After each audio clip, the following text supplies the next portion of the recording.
Setelah berpulang, Vidi Aldono, ramalan Hargumai kembali jadi sorotan netizen tentang selebritis yang akan berpulang karena sakit di pertengahan tahun 2026. Kalau sampai ada peramal palsu itu yang berani bilang sudah saya prediksi Vidi akan berpulang, saya kejar Anda sampai ke liang kubur. Ya, serem banget kan ya.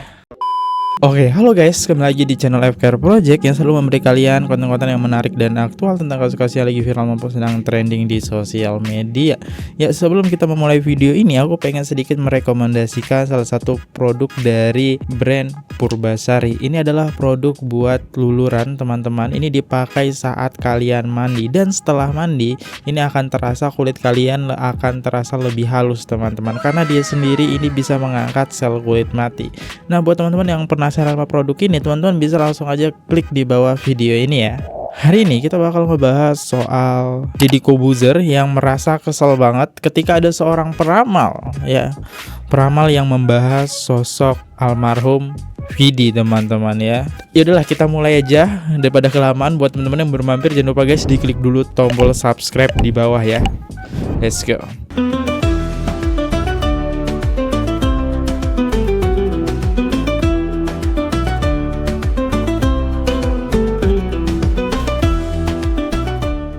Kita lihat dulu statement dari seorang Deddy Corbuzier yang jarang banget kita lihat Deddy Corbuzier menulis seperti ini ya. Dimana dia tulis kekesalannya, kalau sampai ada peramal dua palsu itu yang berani bilang sudah saya prediksi Vidi akan berpulang hanya untuk naikin popularitas peramal itu, saya kejar Anda sampai ke liang kubur.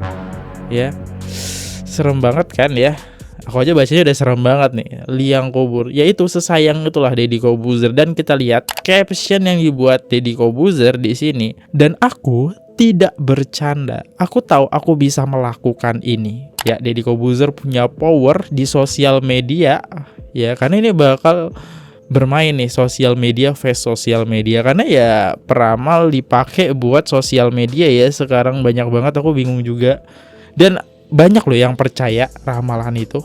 Jujur li, aku nggak kurang, mungkin hampir tidak percaya ya sebuah peramalan. Tapi oke lah kalau buat asal-asal dengerin seru-seruan gitu.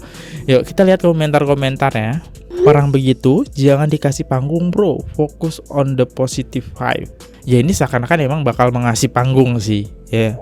Nah, kenapa Om Deddy itu bisa melakukan hal seperti ini? Ini juga nih di postingan kedua dia menunjukkan seberapa sayangnya sosok Deddy Corbuzier terhadap almarhum Vidi teman-teman ya. Bahkan dia menuliskan caption seperti ini, "Fit, gue izin lepas whoop gue ya Fit. Gue pakai ini cuma buat pantau lo tiap hari. Hari ini gue liat udah nggak ada data lo Fit. Jadi nggak ada gunanya lagi buat gue pakai. Gue chat ini juga ke WhatsApp lo, ke DM ke sini, jawablah salah satunya. So chat me back soon if you can, okay?" Ya inilah data sharing dan ya kita bisa lihat di sini teman-teman ya, cuma ada Deddy Corbuzier sama Vidi aja datanya. Ya ini kayak ngelihat data keseharian kalian sih teman-teman, kayak jam tidurnya berapa jam, recovery, terus olahraga enggak ya. Kalau kalian misalnya pakai Apple Watch itu ada juga ya kayak gitu. Dan ya ini salah satu pesan dari Deddy Corbuzier terhadap Vidi ya. Ya aku bisa lihat, cek juga postinganku hari ini, itu bisa membuatmu lebih bahagia. Tetap kuat di sana, kamu harus. Om, gua muntah-muntah. Waduh, dari kemarin nonstop. Oke, apa yang kamu inginkan aku lakukan. Tuh, ya itulah sepeduli itu, sesayang itu Deddy Corbuzier sama sosok Vidi teman-teman ya. Makanya dia mungkin bakal kesel banget ketika ada seorang peramal yang ya gitulah. Dan aku juga coba sempet cari tahu teman-teman soal ramalan itu, kenapa ramalan itu bisa bener, kadang bisa tepat, dan kenapa munculan ramalan itu. Dan kalau kalian search juga bahkan di Google, kalimatnya bakal seperti ini nih. Ramalan kadang-kadang terasa benar terjadi karena beberapa alasan psikologi dan kebetulan, bukan karena prediksi yang tepat. Pertama, confirm. Biasa orang cenderung mengingat ramalan yang cocok dan melupakan yang salah. Kedua, self-fulfilling prophecy, di mana keyakinan pada ramalan mempengaruhi perilaku sehingga membuatnya terjadi. Seperti seseorang yang diramal sukses lalu bekerja lebih keras. Ketiga, ramalan sering dibuat samar-samar sehingga mudah diinterpretasikan sesuai kejadian nyata. Dalam pandangan agama seperti Islam, bahkan jika benar itu bisa jadi kebetulan atau pengaruh syaitan, tapi tetap dilarang untuk dipercaya, teman-teman.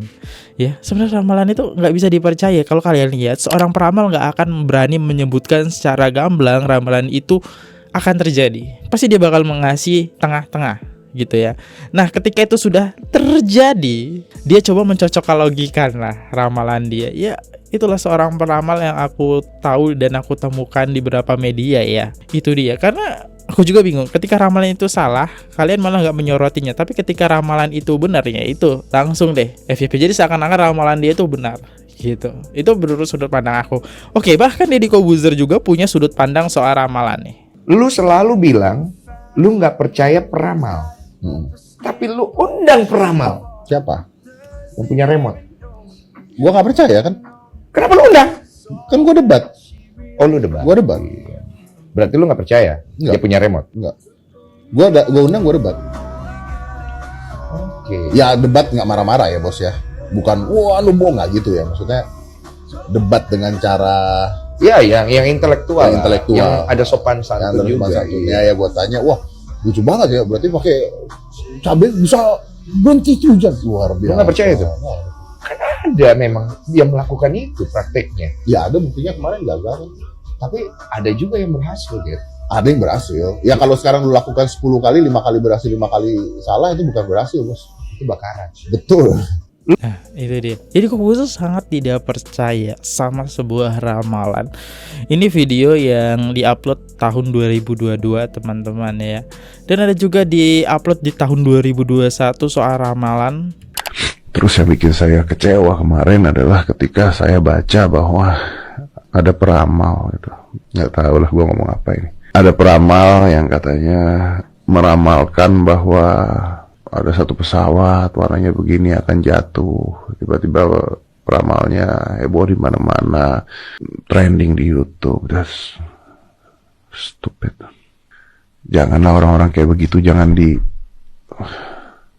Saya mendingan nontonin orang alay nari-nari di Bigo atau di TikTok atau di mana gitu yang masih menghibur gitu. Dibandingkan ada seorang aku peramal gitu ya, terus meramalkan sesuatu.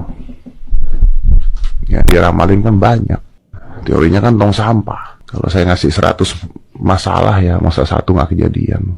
Pesawat jatuh ya pasti akan jatuh lagi pesawat nanti. Ada artis ditangkap ya, memang pasti ada artis ditangkap. Itu bukan amalan gitu, itu nyari duit gitu. Mikirlah teman-teman gitu. Apalagi saya baca beritanya terakhir tentang ramalan itu, katanya wah nanti tahun 2021 akan ada kerusuhan, Pak Jokowi nanti bisa digantikan. Ada loh ramalan seperti itu diramalkan juga sama beliau. Itu nggak boleh itu tuh membaca itu orang-orang bisa yang tadinya nggak ada bisa jadi ada karena kepikiran sama orang-orang gitu. Ya, itu jejak digital yang diupload di tahun 2021, yang dimana Deddy Corbuzier kesel banget sama peramal-peramal gitu ya. Ya itu cuma sebuah keuntungan. Ya balik lagi psikologi gitu. Ketika ramalan itu dibener, nah di situ seseorang bakal mempercayai hal tersebut. Ketika ramalan itu salah, pasti dilupakan. Ya, yang benar diambil, yang salah dilupakan. Ya, yang cukup viral di TikTok teman-teman ya itu ramalan ini ya. Setelah berpulang video Leono, ramalan Hargumai kembali jadi sorotan netizen tentang selebritis yang akan berpulang karena sakit di pertengahan tahun 2026, berkulit hitam manis dan memiliki rambut lumayan panjang hingga seleher. Cocokologi kah? Pas dia bilang rambutnya cepak, seleher, merinding banget, ternyata pas banget.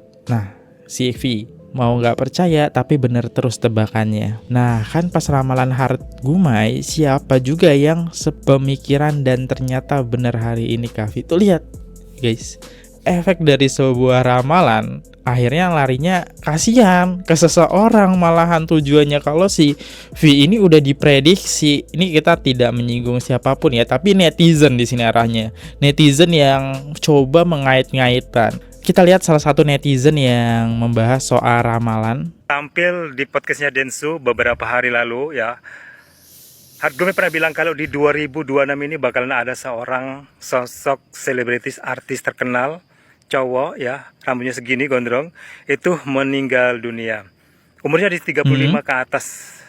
Apakah yang dimaksud Gome itu adalah Vidi Aldiano, kita tidak tahu. Kalaupun memang menjadi kenyataan, itu hanya kebetulan. Sekali lagi ya, apa yang diramal Hargome itu hanyalah kebetulan. Karena beliau sendiri yang bilang kalau ramalan-ramalannya itu jadi kenyataan itu hanya kebetulan. Jangan disangkut pautkan kalau dia itu telah mendahului Tuhan. Jangan ya, kita juga berdosa. Ya, buat teman-temannya, kita tahu Vidi Aldiano yang hari Sabtu telah pergi ke pangkuan ilahi, meninggalkan dunia hiburan, meninggalkan penggemarnya, meninggalkan kita. Jadi buat teman-temannya ya, sedekahkan Al-Fatihah buat almarhum Vidi Aldiano ya. Amin. Nah itu dia teman-teman ya. Nah ramalan ini ya, rambut cepak, dibilang rambut cepak itu banyak banget gitu ya. Oke, next kita lanjut lagi lihat soal netizen. Kenapa orang banyak percaya peramal? Karena mereka nggak pernah salah. Ini menarik dan dibahas juga oleh Om Deddy, bahwa peramal itu cenderung memberikan ramalan yang kalau misalnya benar, mereka mendapatkan kredit, oh dia ramalannya bener lalala gitu. Sementara kalau salah, mereka nggak harus membuktikannya. Kalau kata Om Deddy, peramal itu akan memberikan ramalan yang mengantisipasi keburukan. Contoh, lu nggak akan sukses kalau misalnya lu bisnis sama si A. Suatu ketika lu ada konflik sama si A dan lu inget ramalan lu. Akhirnya lu mengkonfirmasi hal tersebut sehingga lu menjauhi si A. Nah peramal itu nggak akan bilang, oh lu bakalan sukses kalau misalnya lu bisnis sama si A.